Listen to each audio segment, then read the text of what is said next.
field. And I know a lot of people, it's Friday, you're wrapping up, you can't watch, but you want to listen. 100% pop into YouTube land, and all of those links are in the comments and whatnot. But folks, for those of you who don't know me, my name is Gloria Marie. I'm a builder by trade. I am an owner representative in the commercial retail fit out space, as well as multifamily and hospitality. I'm here with my buddy Adam Hoots. Adam, why don't you introduce yourself? Absolutely, Gloria. Thank you for having me. Again, you said it. I go by Hoots. My first name is Adam. Not many people know that with an awesome last name like Hoots. So let's see. How do I? I am a Christian. I'm a follower of Christ. I am a husband, and I am a father. I have twin girls that are 20 years old, or almost 20 years old, and a daughter or a son that's 15. Sorry, he is a boy through and through. Let me tell you, basketball, baseball. He's an athlete. I started as this business similar as a plumber's helper. I'll even qualify. It was Mm-hmm. hard. It was difficult. I got very jaded. The lack of respect kind of drove me Mm-hmm. to every seat within a major construction organization, and I've seen the business from a lot of different angles. Currently, I'm a lean construction coach. I love taking complex CPM schedules and making bite-sized visuals for the folks in the field to understand. And then also just improving the work. As our mutual friend Jesse says, we like to eliminate the life-stealing work because our people only have so much effort to put forward, and so we got to maximize what they're able to put forward in their lifetime. On top of all that, I'm a professor and a student at Clemson University. I teach two classes. One's the human side of construction, one's building high performing construction teams. And I'm studying to get a PhD. My studies center around how do we encourage and even like lay out the framework for supervisors and workers to develop trust in the field on the job site. So yeah, Okay. that's a little bit about me. I'm sure I left some things out, but we can pick those up on the way down. And, I love that you started with I'm a Christian and a father first, because truth be told, that is the main reason we connected. It wasn't even construction. There is a community of Christian, like minded entrepreneurs and leaders on this platform and other platforms. And I truly do believe that, as Christians and followers of Christ, the first order, of duty is for us to evangelize.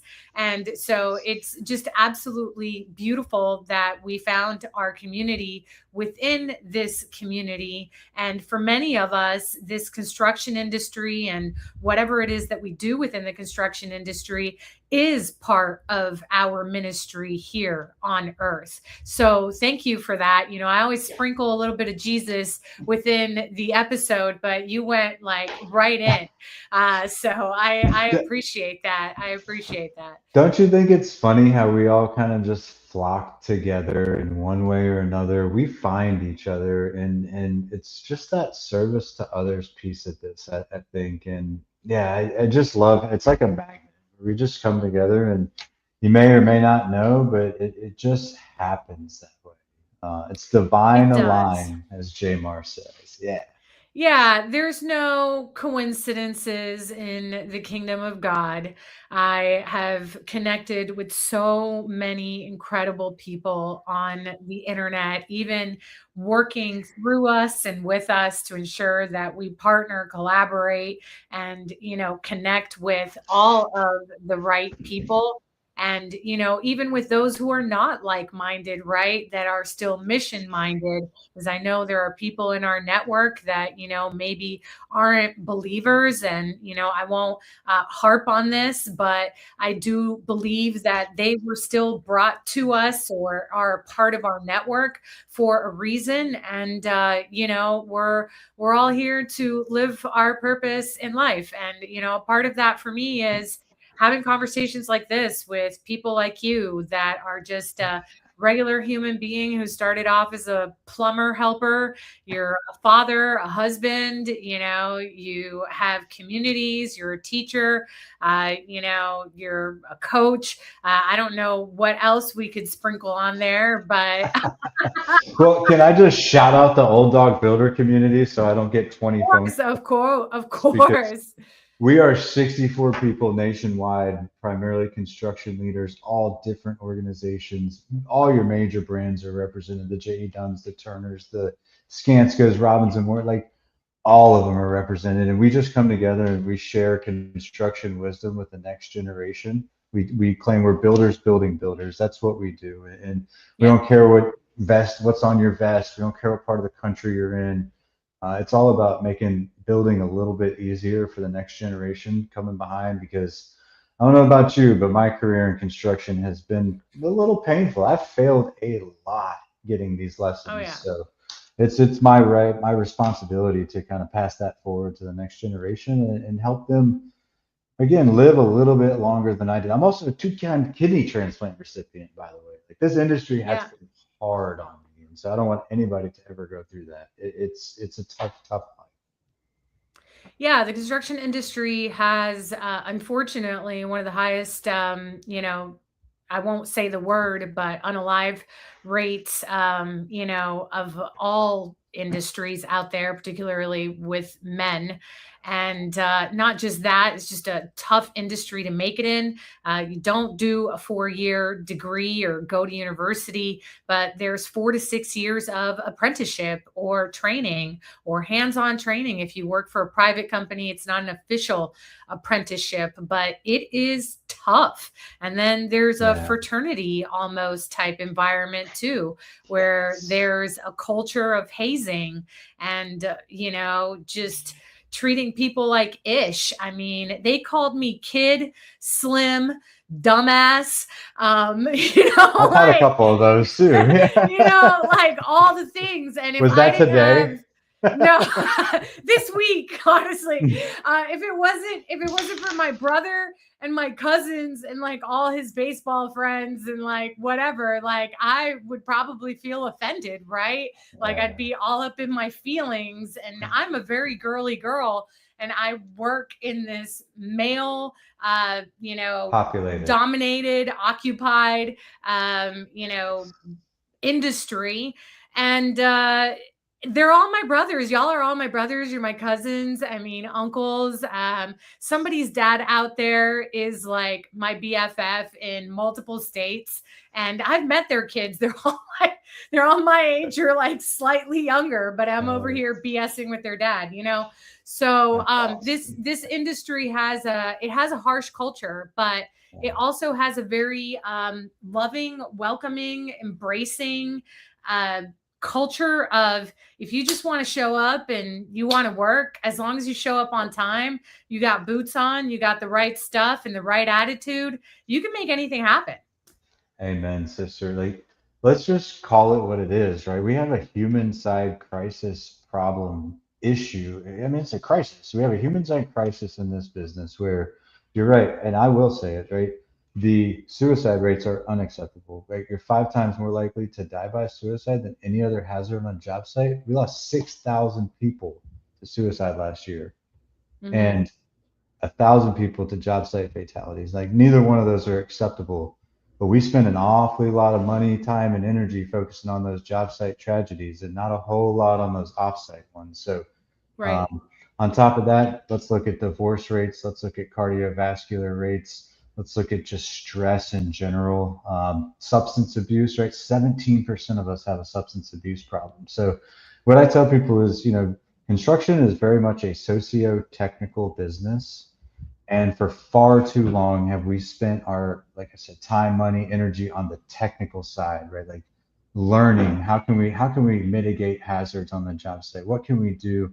And yet we've spent almost no time focused on the socio side, which is just like what makes this that much more important. When you're bringing people on and you're showing them off to the world, and hey, we get a little socio feel for how we're supposed to act in the business. And like that's the difference between a good project or okay project and a great project where people just want to show up, where leaders are creating environments where people can thrive, where they want to be there, right? And like that's the missing link. And so if you're on a job site right now and you've walked past several people today without smiling, without saying hi, good morning, good afternoon, check yourself. Please check yourself. Look in the mirror.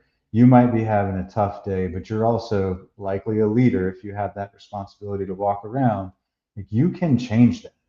And there are too many people in this business who are suffering on job sites in a system that they cannot control. And as a leader in the construction industry, it's on us, right? It's on me, it's on you, Gloria, it's on the people watching this to go out there and change it and just sprinkle a little smile in someone's day.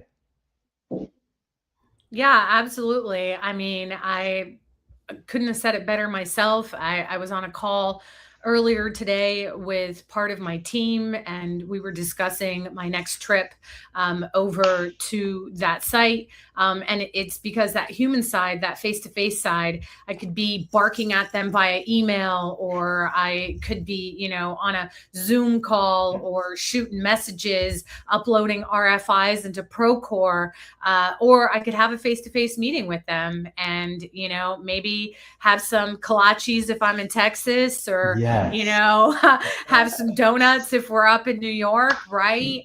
And Bagels, have, maybe. yeah, bagels, whatever, just have a Yeah. face-to-face conversation, maybe learn a little bit about how their kids' summer baseball series was going, maybe how was that 10-year anniversary trip that you chased and made sure that you had the OT so that you could cover it, and then the 2 weeks off so that you could actually take and turn off with your wife, and all of that stuff, right? Like I want to learn all of it. I want to hear about everything, because at the end of the day, yeah, we're here to build stuff, and we all build really cool shit. Like you build cool Oh, shit, like I yeah. build pretty cool shit. There's everybody from people who are building custom homes, track homes, apartment buildings, like data center facilities, you name it. We're all building the world that we live in. But beyond that, we also live in this world, and we have lives outside of this, 7 a.m. to 3 p.m. or 9 to 5 or 4 a.m. to 4 p.m. or whatever this he's like, that's his schedule, right? Depends what your role is, right? Of It when you're does. showing up on the site. But, we are all we're all living a life outside of that. So if you do not, as a leader, and I've been a leader in this industry now for nearly a decade, but if you do not, as a leader, focus primarily on that socio side, like you're talking about, the sociological side and the human side of this business, then the output of the machines that you're running, because at that point you're treating the humans like machines, and that output is only going to be as good as what we really put into it, in my opinion, as leaders. I'm going to say hi real quick because I see a lot of comments. Yes. So I'm going Who do to we shout out over here to Miss Mia McMillan. We've love got her? She's Chastity awesome. on the line. We've got Mr. Ozzy Osbourne here Oh, as that's well, cool. who says, who doesn't love a good kolache? Yeah, a good Texan Amen. knows, I say. definitely a good kolache. And then we've got Steve Martin here, which, oh my Hey. God, I haven't talked to Steve in forever. So, and everybody else who's commenting, those were the most recent comments. But thank you to everybody for being here if you're live. And for those of you who are catching a replay, also thank you for being here. You can drop a blue heart in the comments, so that we know that you're here and that you're present. But I want to get a little bit into the nitty gritty. I actually didn't write a script for today's episode because number one, we had like 70 plus people register, and that is insane for a live stream, and probably the most I've had ever. So you're Mr. Popular here. And number two, I wanted our conversation to flow organically, right? But I asked this question of everybody: why construction? So I would love for you to Mm. tell us why construction, how you got into construction, what led you to this industry. Yeah, I got hoodwinked, right? So I was one of those. My father, when I turned 16, gave me, and let me preface this. So I had been asking him for a brand new Mustang for 3 years prior. Like since I hit teenage years, I was like, Dad, I need a Mustang. I need a Mustang. Like I wanted a Ford Mustang so bad. And so turned 16 and he put Okay, this wait, what big, year was this? It was like 90s. oh, it would be 98, 99, kind of Okay, so 2000 right in there. Yep. 90s. Okay, Yep. yep.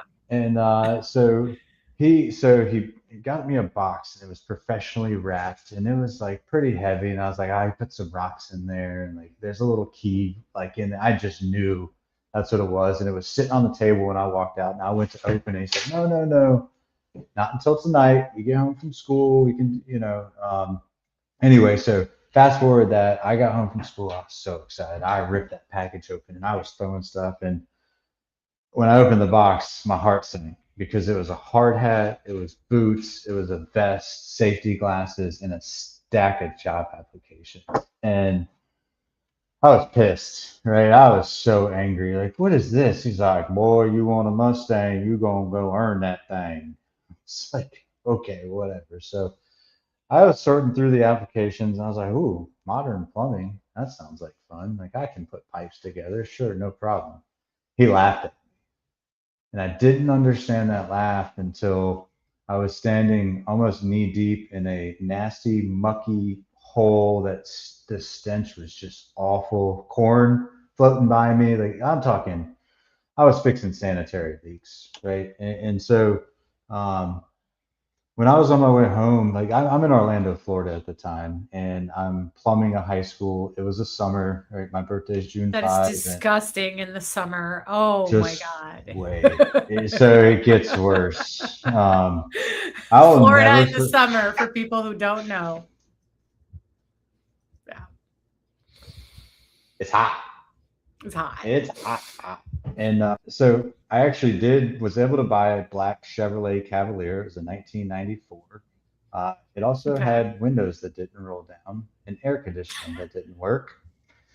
And I was plumbing about an hour and a half from my house.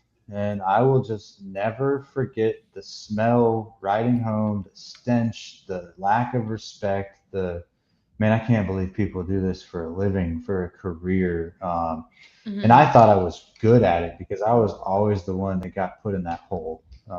Come to find out, I was just the one that nobody had respect for. I was the FNG, right? The new guy, the freaking new guy. And yeah, that was me. They put me in that hole constantly. And from there, I was just determined that I am going to change this industry for that person in that ditch who has no control over changing this. And ever since then, it's just been a passion of mine. Like when I walk this project, or I like to say stand the project, because little tip trick for you here. If you're walking a project, which is like one of the most common phrases in construction, you're not doing it right. If you walk the project, you are only looking at the work. If you stand the project, you're able to watch the workers, understand how they've designed their own process, and that outside look can really help save somebody's life or at least prevent them from working harder than they should. And shout out Jesse Hernandez with that sweat equity program. Like that man has invested so much time and effort in me to be able to study work, to improve work, to identify and recognize not just hard work, but life stealing work and the ability to develop relationships and trust and ask them for feedback and try and get them the tools they need to do their job a little bit better. So that's been the mission, really, Glorious. I felt that disrespect personally firsthand. And so I've been very fortunate to have been on some amazing projects. I worked with Whiting Turner for 14 years, DPR for another 4 years before I realized, oh man, part of this broken industry is nobody knows how to schedule work. We have these 1,000-page schedules, but nobody knows how to read them. And so Yeah. I've been able to like cipher through all those and create nice one pagers that you can really understand workflow, trade flow, logistics flow, and not make it so complicated. I have a a system where like, hey, can a third grader understand your schedule? Because if so, then you're probably in pretty good shape. But if it's more complex than that, you may want to consider some visuals or something else to really help you understand first, second, third, where are we starting? How fast do we need to go? How many people do we need to move that? Like there's deeper questions that CPM schedules just don't answer. So I don't know. Am I on target with what you were asking, where you were going? No, that's a great answer. There's no right or wrong answers here. And CPM, for those of you, because this is the second time you say it, for those of you who are maybe not construction lingo savvy, is construction project management is what he's saying. So or construction management Yeah. schedules. I think you said it at one point. Yeah. So Well, so yeah. sometimes we'll schedule with like what some people will call a critical path, and that means like literally that means if like you have a path of the longest activities to get to the end, and if any one of them fail, you're gonna miss your day. And I don't Right. know about you, Gloria, but I've had several activities fail during the scheduling of my projects. And so if you do that to yourself, then you ought to have a little more sympathy for yourself or a little more predictive power of, hey, something's going to go wrong. So how do we create buffers to really absorb those somethings such that we don't go past our schedule and we realize it immediately when variation strikes? So yeah, absolutely. Yeah, I was actually working on a schedule a little bit earlier today and passed it off to one of my project executives to review it and, asked him where we could maybe add some buffer because I saw that he had overlapped a lot of trades, you Yeah. know, and I know why he did that because it is a commercial fit out and retail fit outs. We have a grand opening date and we work backwards. And that grand opening date, in my case, it may be a restaurant, it may be a fitness studio where they're already pre-selling memberships and or have some sort of announcement or marketing team behind that. So we really can't miss that date, you know? And so yes, there are unforeseens that happen. And yes, there's already buffer built into the schedule. But I was looking at the schedule and, I just saw trade stacked on trade, stacked on trade. And I was like, man, if plumbing misses by like 2 days, you know, then the next team, which is the mechanical team, is gonna like miss by 4 or 5 days, which is then going to affect every other trade that comes after that, the fire stopping and putting up the drop ceiling and, whatever else, right? Somebody put in here retail is very demanding and That's an old dog. Yeah. retail is very demanding. Marcus, love you. And I've known Marcus for a really long time. He's one of the OGs of the everything construction community. And yeah, retail is demanding. So stacking the trades is fine, but we do need to add some buffer and or we need to have contingencies in place and money talks, right? So understanding that if things get delayed on one end, we may need to pay some trades double to do night work and or to catch us up on the schedule. We also, ask sometimes of the clients to set an expectation that if there's a lot of changes or huge unforeseens, you know what, man? I know you had a grand opening date, but that may need to be pushed and you need to have a backup grand opening date, and that's only happened to me twice. And that's a pretty good track record, I think. For the most Oh part, yeah. we say we're going to finish projects in 90 days.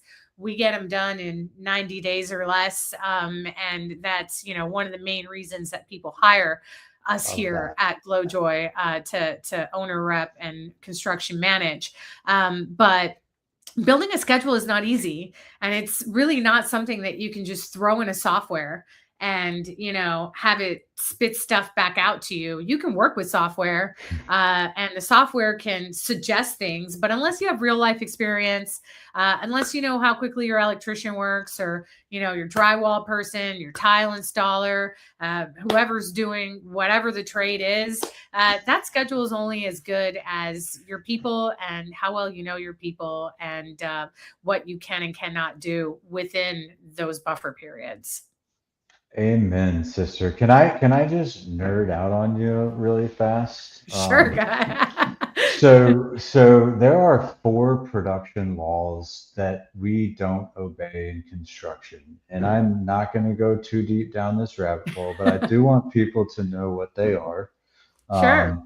Um, so Little's law is the first one, and these actually come from manufacturing, and this is how we're applying them in construction, right? Little's law tells us three things: work in small batches, Yep. limit your work in process, and finish things as you go.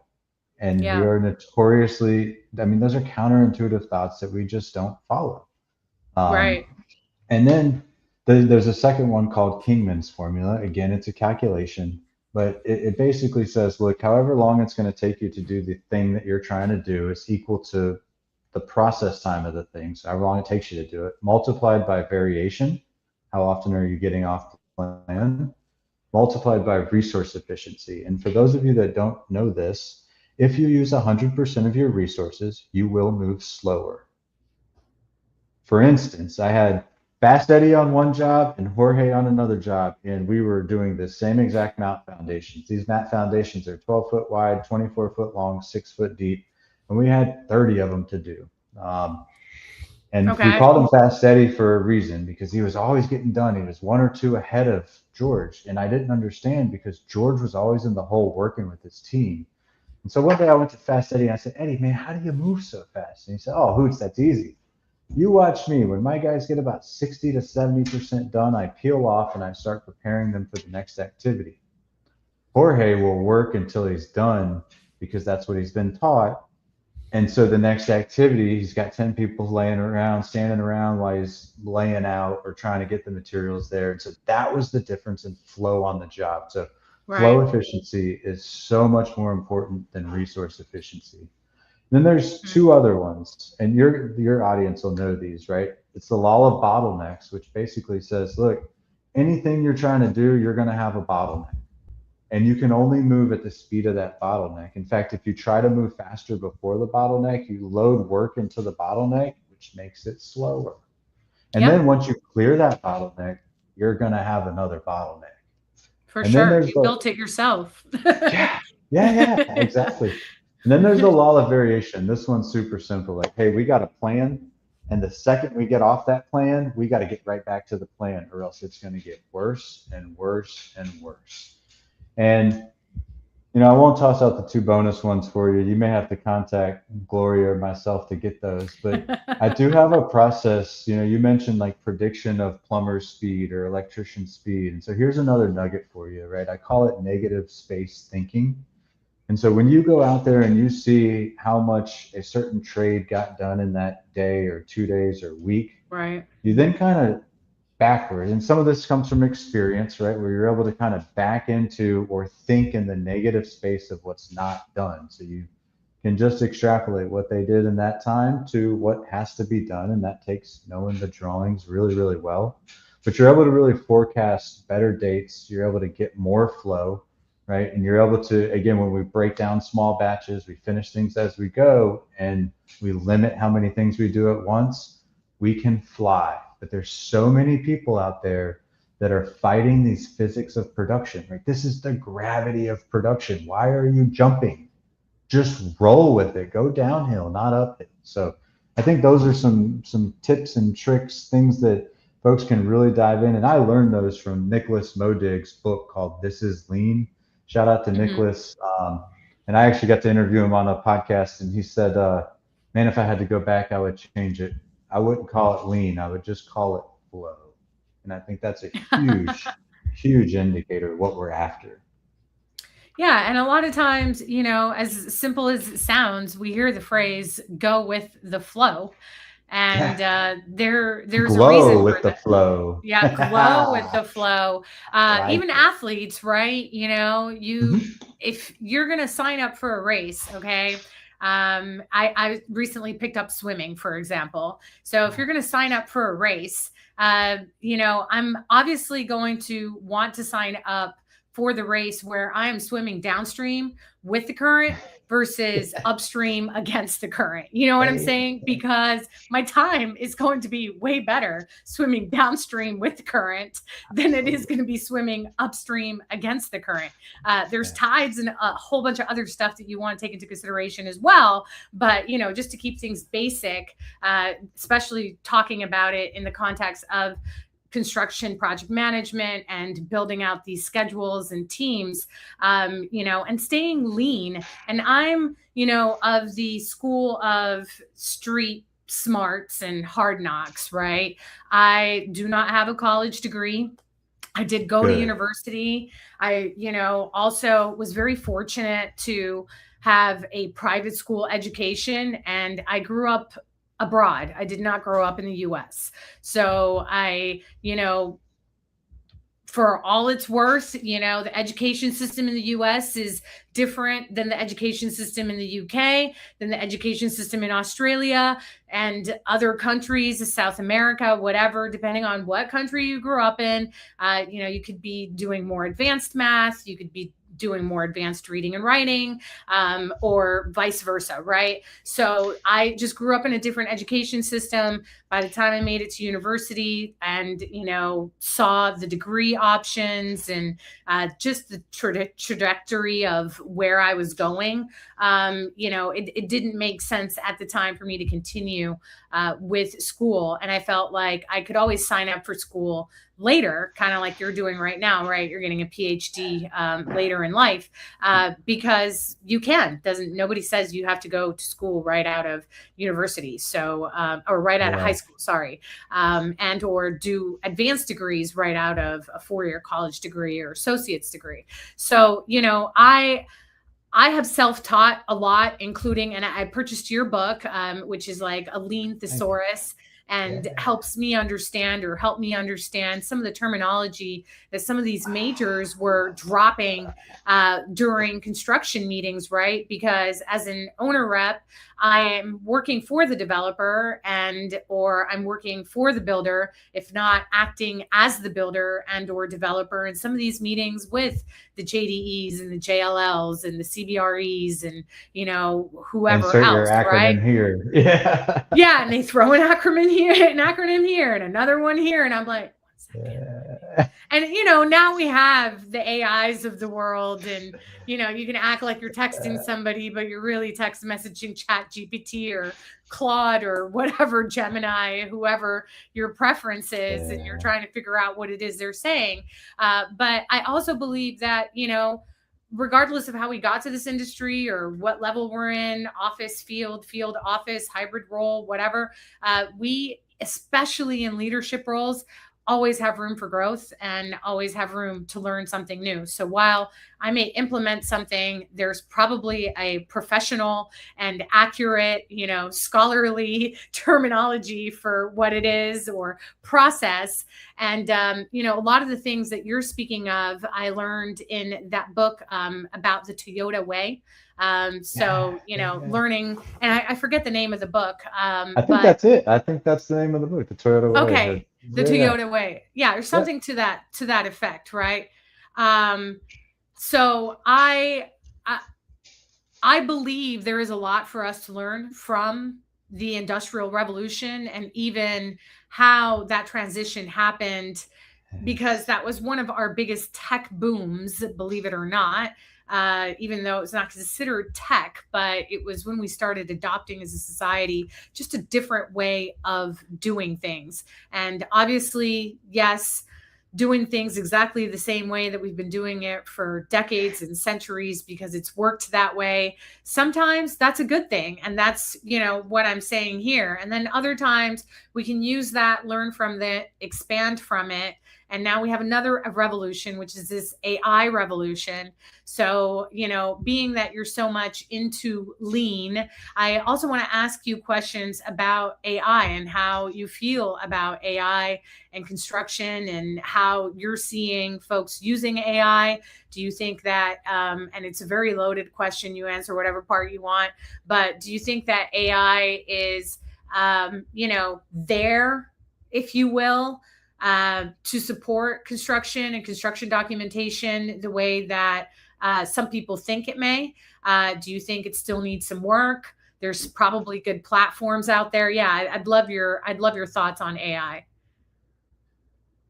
Absolutely. So I'm going to drop back real fast on the education piece because I don't want people to get the wrong idea about me real fast. I, like I have a problem with the United States' education system. We teach people to pass tests. We do not teach people to think. That's a huge problem.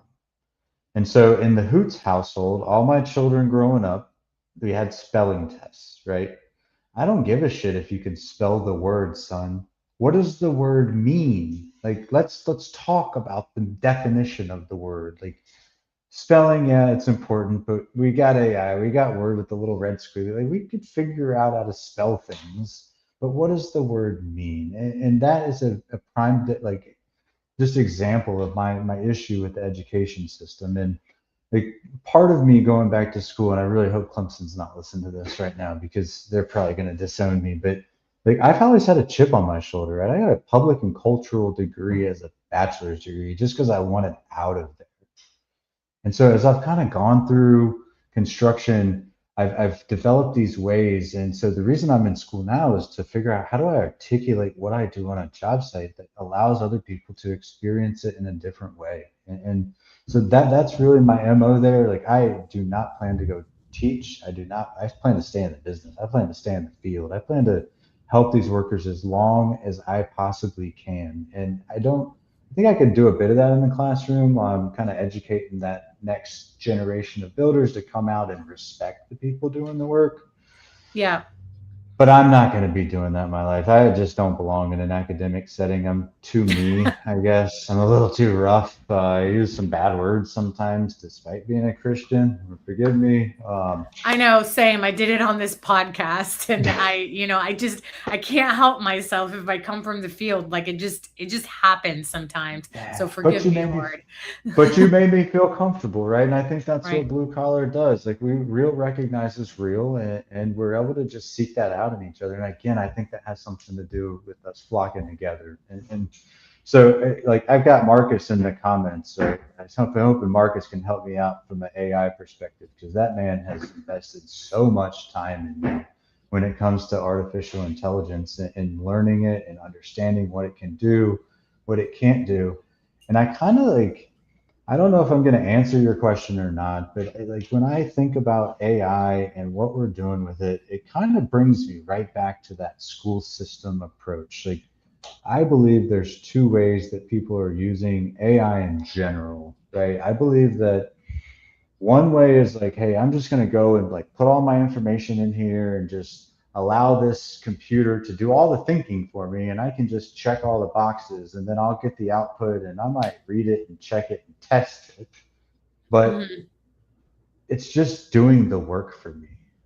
Right. And I believe those are the people. So if that's you out there and you're just like, hey, putting it in and letting it spit out the answer and you're going with the answer, like, good for you. Like, I'm not here to judge anybody. Somebody else will do that later. But I believe you're using it for the wrong intention, right? And so I always bounce this off my own brain when I'm using a Claude or a Chat GPT or a Gemini notebook or like any of these Perplexity, like any of these programs out there, like Grok. Like I always say, hey, how can I use this bot to create me more work, to help me think, to help me brainstorm different ways of thinking about this that are outside the box that I may have never found before. And Right. so, like, if you're just using it to create a spreadsheet and check all the boxes for you, you're doing it wrong. It's not helping you, it's hurting you. In fact, you're probably going to be the person that gets replaced by AI.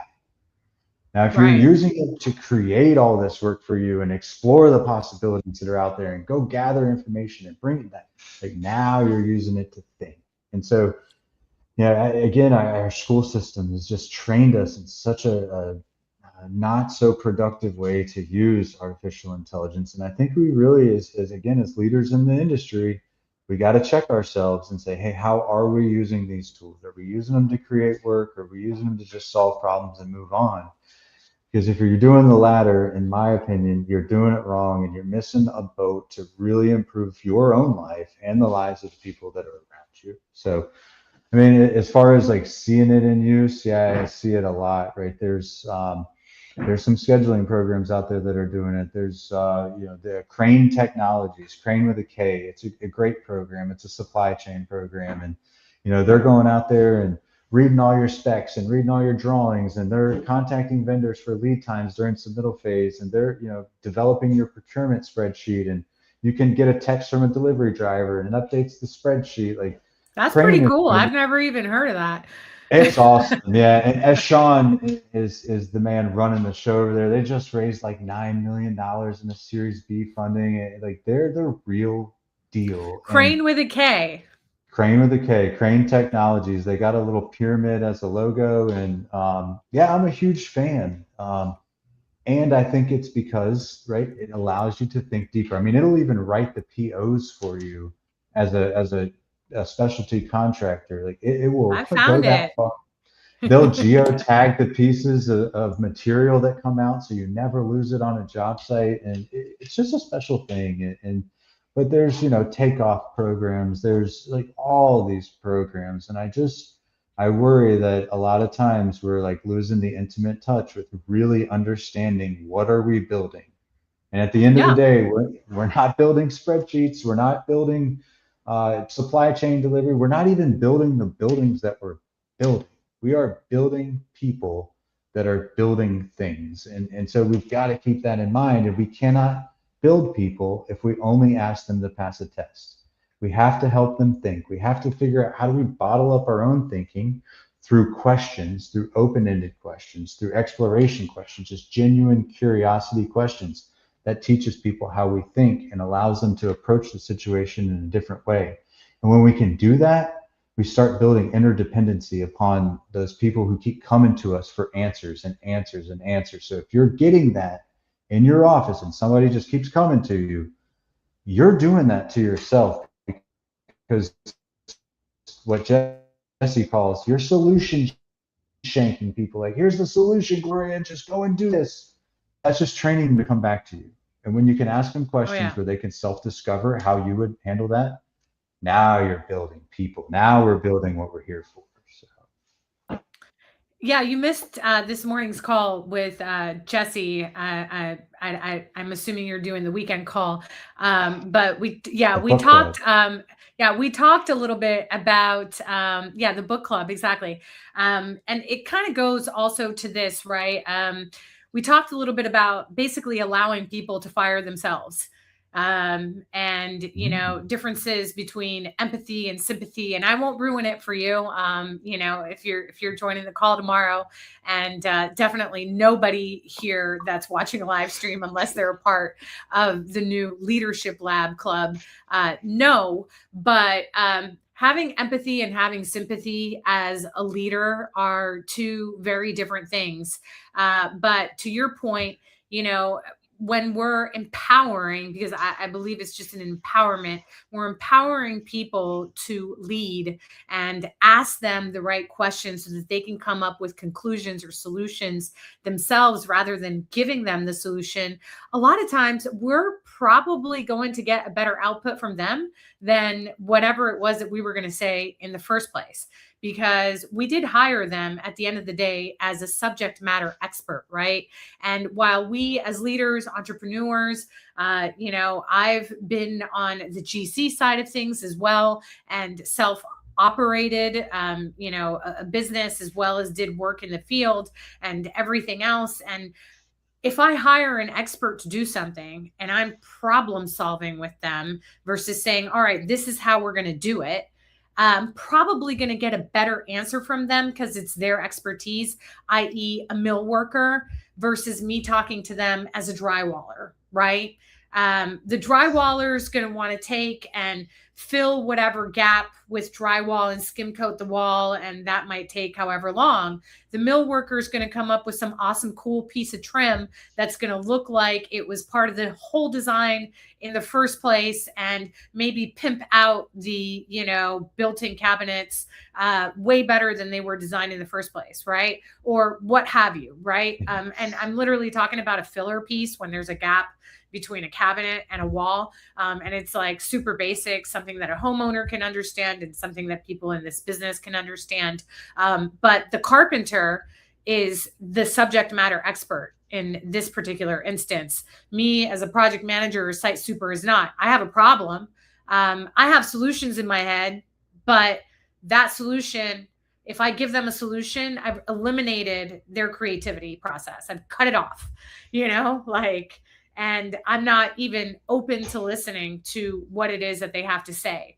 And when people feel also, and I'll close with this, when people feel like they're a part of the process, they're more inclined to speak up without you even asking questions later on once you build rapport. So you're on a project that spans a couple years, even a couple months, they'll not just come to your office with a problem, they'll already have a solution in place without you even having to ask the questions.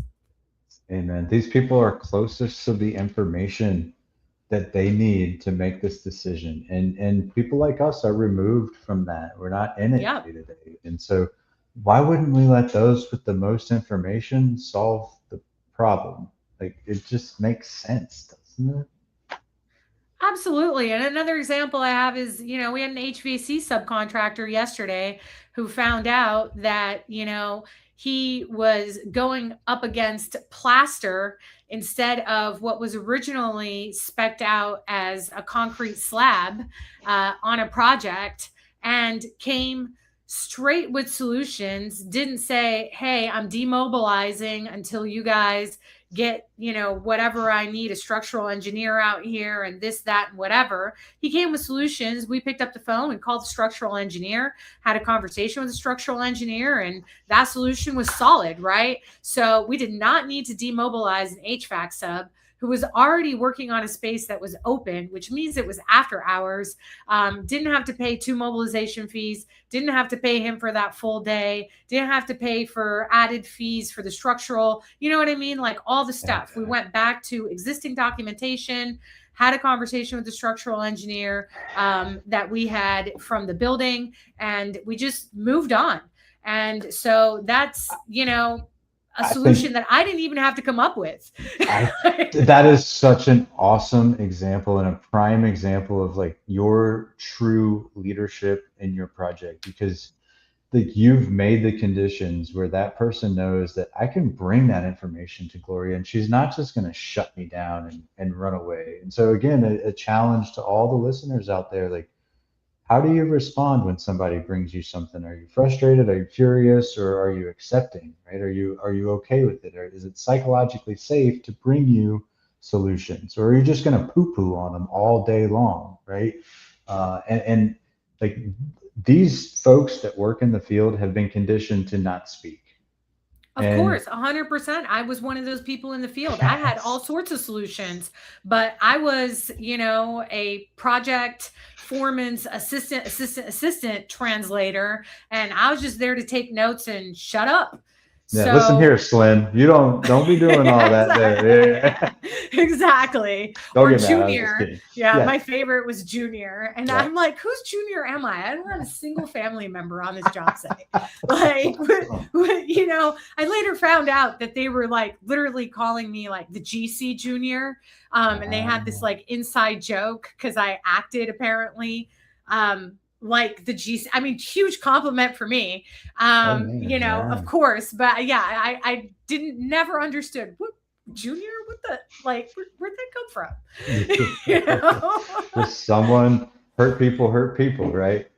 Healing Yeah, people, heal people. hurt people. And also I think people that haven't worked with a lot of people or are not in the people business, uh popular to contrary belief, and I'm very extroverted here online and in the interwebs, but if you put me at an event and you throw me down somewhere where I don't know anybody, I'm going to stand in the corner and I'm probably not going to talk to anybody. I'm pretty introverted and shy.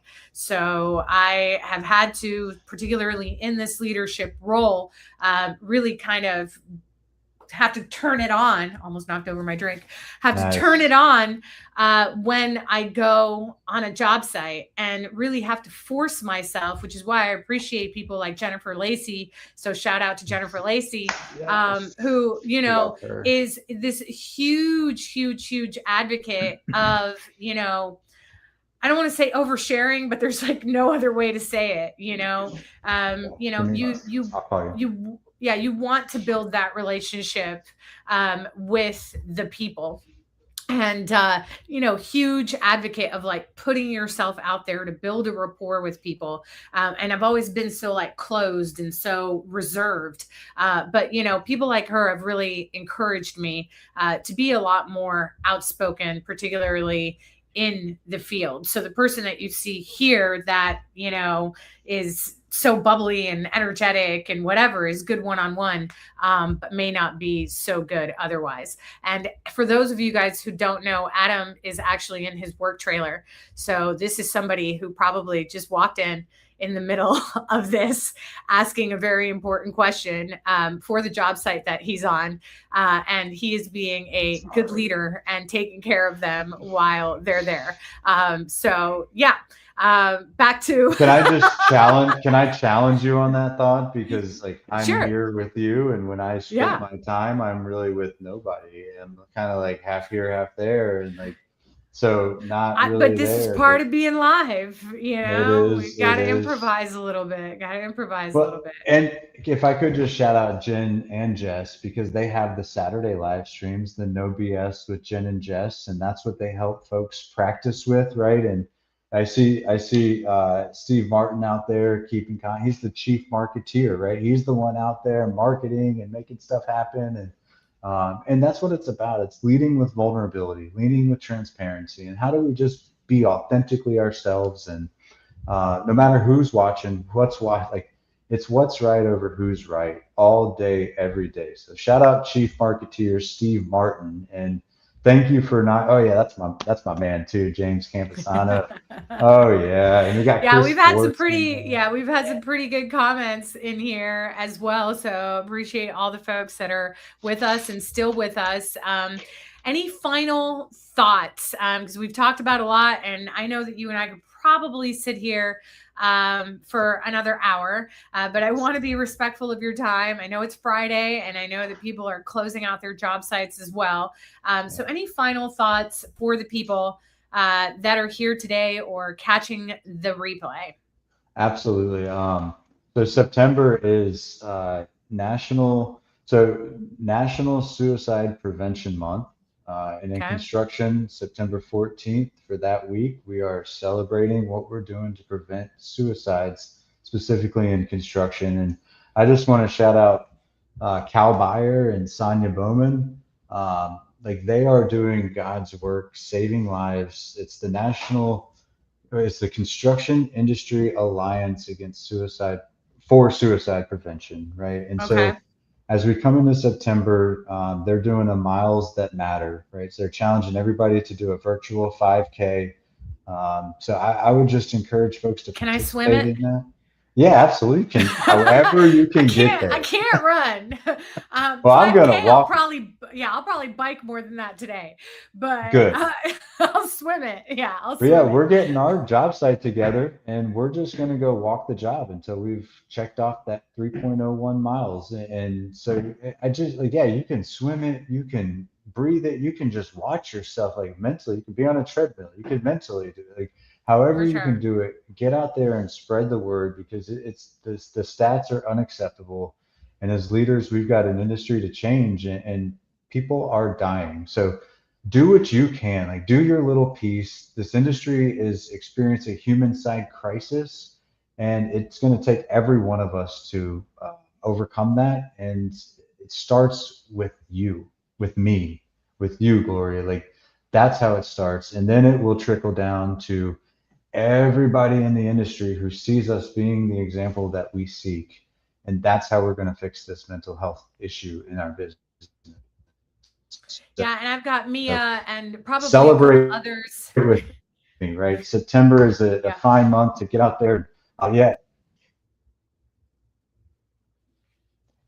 Yeah, Industry Alliance for Suicide Prevention. I'll go back in after this and I'll drop a link. You can join my team, Building Blythewood, and we'd love to have you. Yeah, and it's all for a better cause, a bigger cause than just ourselves. It's for the people we serve in this industry. Because let's be honest, society doesn't function without us. And until people realize that, we will not get the attention that we deserve or the respect that we demand. Well, that's quite a closing, and I didn't expect anything less from you. You are extremely selfless. So, of course, you decided to use that time to shout out everybody else besides yourself. So, thank you for that, and thank you, just thank you for who you are, the time that you've dedicated today to this call. How can people find you? I'm not hard to find. I mean, LinkedIn's the best way. My phone number is blasted all over. Check out the Old Dog Leadership Podcast, the Old Dog Builder Community. Like, just Google me. I'm not hard to find. All right, y'all. It is Friday, and I want to thank you guys for joining us in Everything Construction Live or for catching the replay. If you've made it this far, I've forgotten to say it, but click, like, subscribe, do all the things with all the buttons so people can find us. The premise of this is not for me to talk in front of a screen. It's really about my guests, and it's about leaving the construction industry better than we found it, a mission that many of us have. It's about raising awareness in things such as, the struggles of many folks in the construction industry, both young, old, men, women, all races, and from all over the world. Really, it's a global, pandemic, if you will. That we have so many people hurting and struggling in the construction industry. And, I believe that, it's no coincidence that this was the last episode before the first week of September. So definitely try to sign up on Adam's team, make your own team.